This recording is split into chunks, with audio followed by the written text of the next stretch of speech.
கருணாஸ் அரசியல் கட்சி தலைவரும் நடிகராகவும் இருந்தாரு. அவரு நடிக்கிறத பல பேருக்கும் ரொம்ப பிடிக்கும். ஆனா அவர் அரசியல் கட்சி தலைவரா ஆன பிறகு மக்களுக்கு எல்லாம் அவரை கொஞ்சம் பிடிக்காம தான் போச்சு. ஏன்னா ஜாதி கட்சி ஒண்ணு தொடங்கி இருந்த காரணத்தினாலேயே மக்களுக்கு இப்படி ஒரு கட்சி வச்சு நடத்துறாரு, எதுக்கு இந்த கட்சியெல்லாம் வச்சு நடத்துறாரு அப்படின்ற மாதிரி அவர் மேல கொஞ்சம் வெறுப்பு தான் இருந்துச்சு. அந்த வெறுப்பை மேலும் இன்க்ரீஸ் பண்ற மாதிரி டிஎம்கே கூடயே கூட்டணி ஒண்ணு வச்சாரு. அது வச்சதோடு நிறுத்தினாரா? விஜயை பத்தி சில வார்த்தைகள் பேசியிருந்தாரு.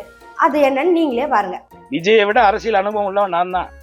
நீங்க என்ன தேர்தல போட்டியே போடல, நான் ஏற்கனவே போட்டு ஜெயிச்சு 5 வருஷம் மக்களுக்கான சேவையை நான் பண்ணிருக்கேன். அதனால நீங்க ஹீரோவா இருக்கிறதுனால நீங்க காமெடியன்னா ரியல் ஹீரோ, அதை முதல்ல நீங்க புரிஞ்சுக்கோங்க. அவர் ஏன் போடுறாரு? நான் தான் ஹீரோ, சிங்கிள் ஒன்லி சிவகங்கை.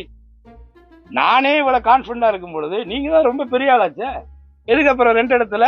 ஒருவேளை இங்க போனா அங்கேயா, ரெண்டுமே போயிடும். அப்பதான் தெரியும் உங்களுக்கு. விஜயால ஒரு செங்கலை கூட நகர்த்த முடியாது, எங்களை பொறுத்த வரைக்கும் வெறும் சப்பானி தான்ப்பா அப்படின்ற மாதிரி சொல்லிட்டு போயிட்டாரு.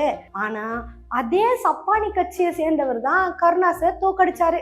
அதை பார்த்து வெளியில வந்து பதில் சொல்ல முடியல போல. அதனால இன்னி வரைக்கும் மீடியாக்கெல்லாம் பதில் சொல்லாம தான் இருக்காரு. பேச்சாடா பேசுன, கொஞ்சம் நெஞ்ச பேச்சா பேசுன. மன்னர் பரம்பரை, மண்ணாங்கட்டி பரம்பரை, நீயே இப்ப மாவு கட்டு பரம்பரை ஆகிட்டாங்க.